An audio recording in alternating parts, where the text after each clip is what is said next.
You keep asking God for exceedingly and abundantly, but you're chasing desires that He never authored. Psalms 37:4 says, delight yourself in the Lord, and He will give you the desires of your heart.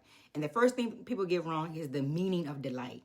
Delight is not performed for God so that He can pay you. It's a posture of the heart that stops operating from fear and finally settles into God as its source instead of its circumstances, and it becomes settled enough in God to let Him shape what you want instead of letting old wounds and survival shape your desires. See, every heart carries an appetite for growth, for purpose, for being used by God. Those appetites came from Him. They were a part of your original design. But when life reshapes those appetites through survival and trauma, the heart starts craving things that look good but have nothing to do with what He said that you are. Delighting in the Lord is God rewiring your appetite. It's Him taking a soul that's been snacking on emotional junk food, all the quick comforts, the quick validations, the things that taste good but never nourish you, and saying, hey, let me become the place your heart runs to. And when your inner appetite starts leaning toward Him, the desires that are shaped by fear, scarcity, comparison, and trauma loses its grip.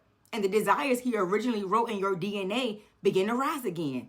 And then the verse goes deeper. He will give you the desires of your heart. Most people hear that and jump straight to the outcome. But God isn't talking about granting you whatever your emotions happen to want this week.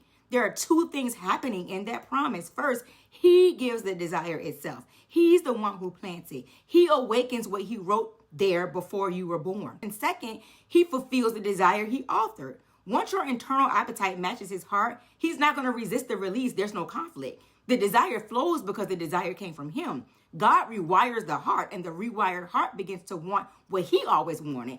And the desires of your heart is so much bigger than a car, a husband, a house. Those things are fine, but they're not the foundation. The deeper desire is your identity talking. It's the voice of the woman He formed, the creator, the teacher, the builder, the organizer, the writer, the strategist, the visionary, the parts of you that feel natural because He placed them there. None of that is coincidence. They are fingerprints of an assignment. And once she stands up, I'll back the life that matches her. But when you don't delight in the Lord, it will try to self-soothe in the wrong directions. It's going to chase validation, money, status. Those aren't true desires. They're counterfeit cravings. And then that's where He says, you don't actually want that. You want the blueprint I planted in you before life hardened you. You want the assignment I spoke over you long before you knew what to call it. And this is why God keeps resurfacing that idea in you. It's a desire He authored before survival distorted what you thought you wanted. And when He rewires your appetite, the idea He planted is the first thing that comes back to life. That's why you can't shake it, because it's tied to your design. It's tied to the assignment. And when you delight in Him, He starts positioning you to release it.